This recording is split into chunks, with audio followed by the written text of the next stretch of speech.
The New York Giants are in shambles about the Philadelphia Eagles signing Saquon Barkley in NFL free agency, and we know that's the case because of video coming out from a Hard Knocks segment throughout this offseason.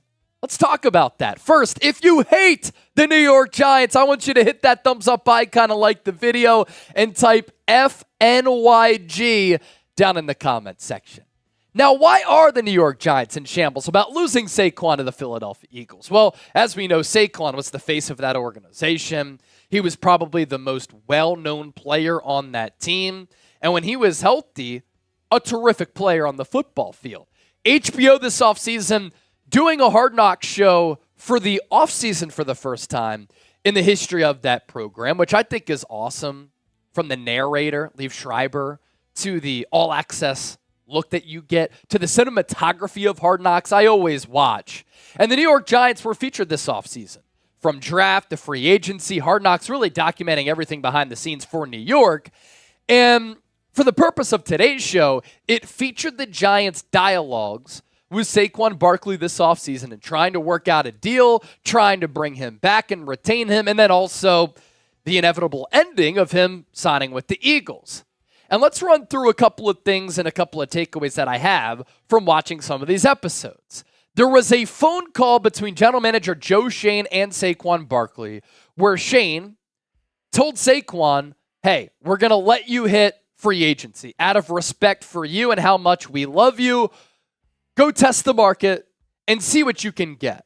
That was a fair move by the New York Giants because they didn't want to put Saquon or the organization through the franchise tag ordeal like they did last offseason, and it didn't really end up working out for both parties. It was kind of awkward, the relationship that they had. But for any Giants fans or for any member of the Giants organization that are now hurt about Saquon leaving, it started with the Giants disrespecting Saquon by not giving him a long-term deal, coming off a great season during the 2022 campaign, and giving him that franchise tag. So if you're a Giants fan watching this show right now, you're bummed that Saquon is now rocking midnight green, blame your own organization because it's by their doing. There was also a conversation between Joe Schoen and John Mara, the Giants owner, where Schoen questioned if another team was going to give Saquon Barkley big money in free agency. He said, are we sure that another team is going to pay Saquon that type of value given the position that he plays? The Giants also were not willing to go north of $12.5 million per year. And Schoen asked Saquon's agent if Saquon was going to sign with the team inside the NFC East. And Schoen said he wanted to prepare himself mentally if that was the case. What did the Philadelphia Eagles do? They gave Saquon $26 million in guaranteed money over the first 2 years, which is pretty much $13 million per season, upping the Giants' offer. And here's what the Giants owner had to say about Saquon before he found out that Saquon was not going to return. I'll have a tough time sleeping if Saquon goes to Philadelphia, I'll tell you that. He's the most popular player we have by far. This is music to my ears. The Eagles have owned the Giants over the last decade. Philadelphia is 16-4 against New York. They've been the more well-run organization, the more talented organization, and recently they've had far more success. And to see John Mara kind of walking down the hallway slowly with his head down after finding out that Saquon is going to the Eagles, walking sadly back to his office, it was great. And Joe Schoen did say, we're going to be fine. But are the Giants going to be fine? Because looking ahead to the 2024 season, they just simply do not have a lot of talent. Now, let me give you some business and life advice, right? You are worth what somebody is willing to pay you.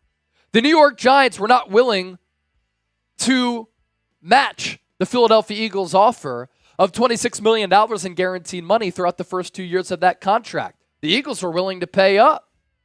The Eagles and Howie wanted Saquon Barkley. They were willing to pay him more money. The Giants could have avoided all of this by paying Saquon Barkley, by showing him that they wanted him, by not giving him the franchise tag.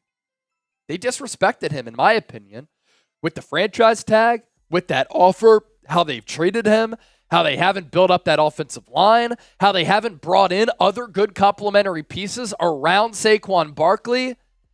And it's been wild to see how Giants fans have responded to all of this. Calling him a traitor, hoping that Saquon gets hurt.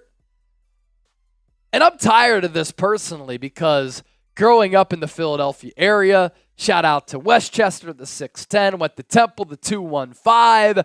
I've always heard Eagles fans are the worst. They're the worst fans in football. They're despicable. Yet I see all this chatter on social media of Giants fans saying, I hope that we play Philadelphia, we beat them, and I hope that Saquon Barkley gets hurt. Scum of the earth.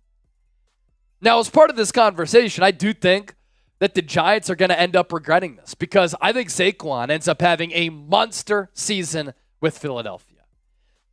For these reasons. Point number one, he's such a talented back. In this generation of the NFL, he's one of the more talented backs that we've seen. High character, great player. Last 4 years, rushing numbers. He's put up really good production when he's been able to stay on the field. Of course, in 2020, disappointing. Only the 2 games played. The torn ACL, of course, taking away from some of the special moments that he had early in his career and then trying to come back from those injuries. He's been banged up from time to time with nagging stuff like a high ankle sprain. But outside of 2020, he hasn't missed like that much time. In 2021, 13 games played, 162 carries, 593 yards, and 2 touchdowns. In 2022, a career season coming off, a couple of frustrating ones where he found his groove again from what he did the first couple of years that he was in the NFL as a dynamic and special player. 295 carries, 1,300 yards, and 10 touchdowns. And then this past year, 247 carries, nagged by that ankle, 962 yards and 6 touchdowns. The Giants as a team were just atrocious. And then on top of the talent conversation with Saquon, as part of that, it's the dual threat nature to his game. He can also catch the ball out of the backfield.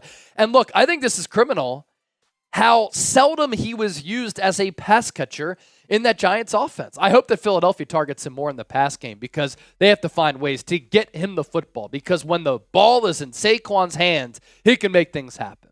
You saw in 2022, he had the 57 catches. That's great for 338 yards, but limited touchdowns, limited touches. I want to see Kellen Moore utilize Saquon a lot more in the passing game.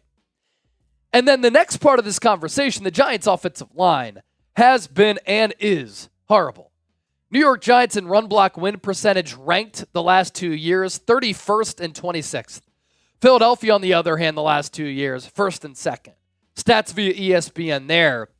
Even with Jason Kelce retiring, I still think this Eagles offensive line is going to be a top 5, top 10 unit. And then these numbers, according to Pro Football Focus, the last 3 years, the Giants in run block win percentage, 30th, 14th, and 21st. The Eagles, 3rd, and 5th. So Saquon, really for the first time in his career, is going to be able to run behind a legitimate offensive line. He's also going to be able to play with some supremely talented players. The last time Saquon played with an elite skill guy, Odell Beckham Jr. And now Saquon is looking around that Eagles huddle, and he sees A.J. Brown, he sees Devontae Smith, he sees Dallas Goedert, and Jalen Hurts. And Jalen Hurts in the backfield with Saquon is going to help out this Eagles rushing attack, but also the passing attack because it makes the Eagles offense a lot less predictable. And I'm excited to see how Kellen Moore is going to be able to utilize Saquon.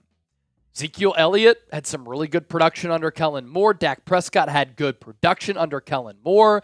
Kellen Moore also likes creativity. He likes pre-snap motion. He likes pressing the defense and forcing the defense to cover every blade of grass. So for Saquon, he can run inside, he can run outside, he can line up in the slot, he can catch screen passes, wheel routes. There are just so many ways to utilize him, and he's going to have open opportunities considering the talent on this Eagles team. For those of you who do like playing fantasy, keep this in mind. I don't think that you should draft Saquon too high unless you just want rooting interest in him and the Eagles, because Eagles running backs had no carries last year from the 1 yard line. The brotherly shove had a 92.5% success rate. So with Saquon, if your fantasy league is dependent on touchdowns resulting and yielding in points, there could be a lack of touchdowns with Saquon. But as far as yards go, I think it's going to cause some havoc and do some damage. If you love the Birds, I want you to give me a Go Birds down below in the comment section.